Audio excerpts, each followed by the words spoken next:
Brahmamudi latest promo. ఇక ఇంట్లో వాళ్ళందరూ కూడా కార్తీక దీపాలు వదలడం కోసం అనేసి గుడికి వస్తారు. ఇక కార్తీక దీపాలు వదులుతూ అందరూ అయితే చాలా సరదాగా ఉంటారు.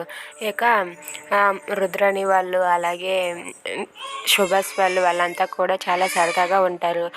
అలాగే అనామిక అలాగే వాళ్ళ అమ్మ మాట్లాడుకుంటూ ఉంటే ఇంతలో అక్కడ కళ్యాణ్ని అలాగే అప్పుని చూసి వాళ్ళిద్దరూ ఏంటి అంత క్లోజ్గా ఉన్నాడు కళ్యాణ్, ఏంటి వాళ్ళిద్దరి సంగతి అని చెప్పి అనామిక వాళ్ళమ్మ అనామికకి అడుగుతుంది. ఆ మాటలకి అనామిక అయితే ఏం లేదమ్మా, తను కళ్యాణ్ ఫ్రెండ్ అంతే, వాళ్ళంతా క్లోజ్గా ఉన్నారంటే వాళ్ళ ఫ్రెండ్సే జస్ట్ అనేసి అంటుంది.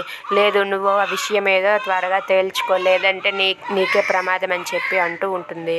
ఇక ఇంతలో రాజుకి అయితే ఒక ఫోన్ కాల్ వస్తుంది. అమ్మ నేను పక్కకు వెళ్ళి వస్తానని చెప్పి ఆ ఫోన్ని మాట్లాడి, ఏంటి శ్వేత ఈ టైంలో కాల్ చేసావు అని చెప్పి అడుగుతూ ఉంటాడు. ఏంటి రాజు, నువ్వు ఎప్పటి నుంచి ఫోన్ చేస్తున్నా లిఫ్ట్ చేయటం లేదు, ఎక్కడ ఉన్నావంటే ఇలా గుడికి వచ్చానంటే, అవునా నేను కూడా అదే గుడిలో ఉన్నాను, వస్తున్నాను అని చెప్పి వస్తుంది. ఏంటి వస్తున్నావా అని చెప్పి రాజు అయితే ఒక్కసారిగా షాక్ అవుతాడు. ఒక్కసారి వెనక్కి తిరిగి చూడు, నీ వెనకతలే ఉన్నానని చెప్పి అంటూ ఉంటుంది. ఆ మాటలకు రాజు అయితే ఒక్కసారిగా షాక్ అయ్యి ఇప్పుడు నేను ఏం చెయ్యాలి, ఇక్కడ అందరూ ఉన్నారే అని చెప్పి కంగారు పడిపోతూ ఉంటాడు.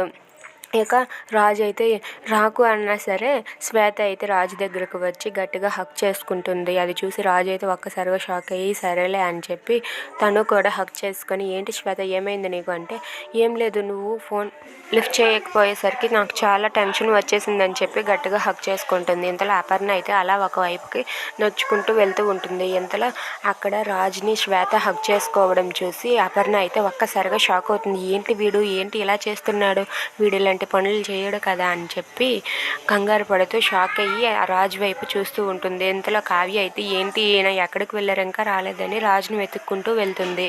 మీకు నచ్చినట్లయితే లైక్ చేయండి, షేర్ చేయండి, సబ్స్క్రైబ్ చేసుకోండి. Thanks for watching.